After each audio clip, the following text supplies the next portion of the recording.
به نام خداوند بخشاینده مهربان. سلام همدیاران عزیز، زبان آموزان گرامی. درس هشتم است از سلسله درس های ترکی برای نوآموزان.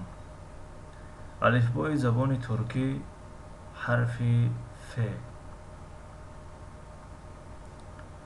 فاره، فاره. مش، فنجان، فنجان. پیاله. فندق، فندق، فندق. چهارمغز، یک نوع چهارمغز که در ترکیه خیلی مشهور است. فرچه، فرچه.